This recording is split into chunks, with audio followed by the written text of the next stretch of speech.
Okay, yet another vignette, and this one is called Sebastian and Olga.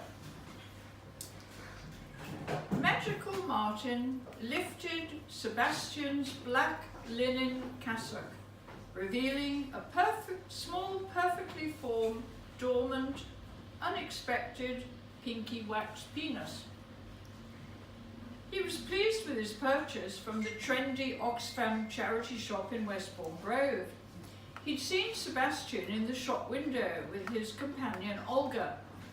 Martin only bought the priest in his painted shoes and shiny black hair, which framed his white porcelain wax features.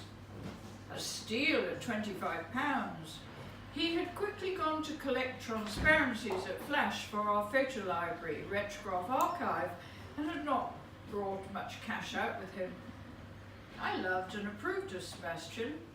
A priest fitted in perfectly with our eccentric Edwardian house and was accepted into Dummylandia, supervised by Baden, a lifestyle ventriloquist dummy complete with his green cap and whistle. Ours was a magical house, full of books, dexterity puzzles, conjuring tricks and apparatus, games, magic lanterns, Piero, Mr. Punch and his friends.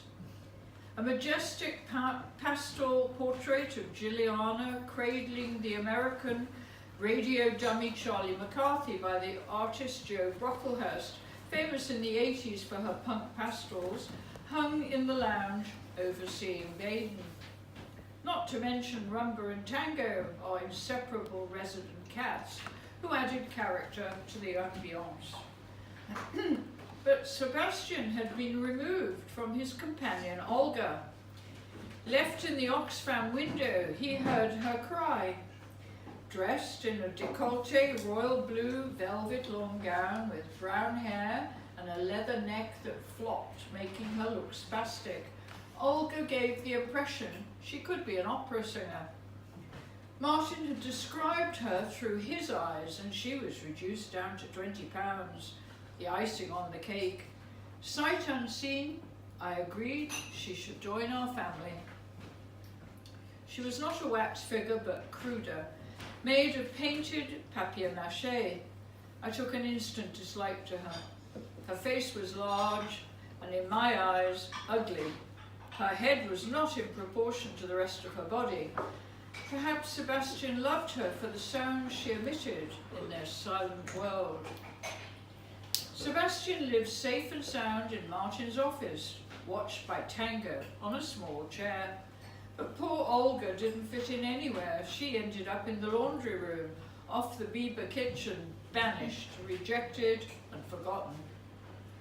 One day, my Parisian artist friend Lise Lecoeur came for dinner, as she was having an art exhibition at the Francis Kyle Gallery in Mayfair.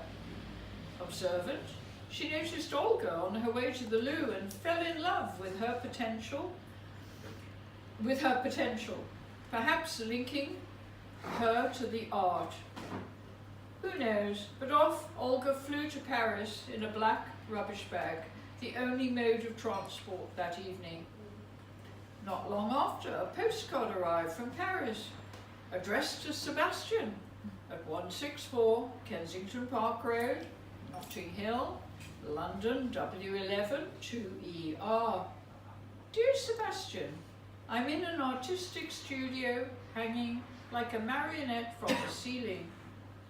I've had an operation on my damaged neck and I feel fine now. My mistress Lise cares for me. I'm learning French. She's painted our portrait on a tarot card and framed it. It will arrive soon as a gift from Paris. Amitié, Olga. Today, the painting of Olga and Sebastian hangs in its glory, gracing my Brighton lounge, frozen in time, a memory to cherish.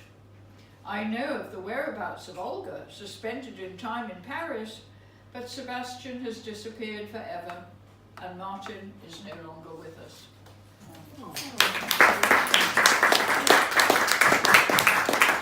And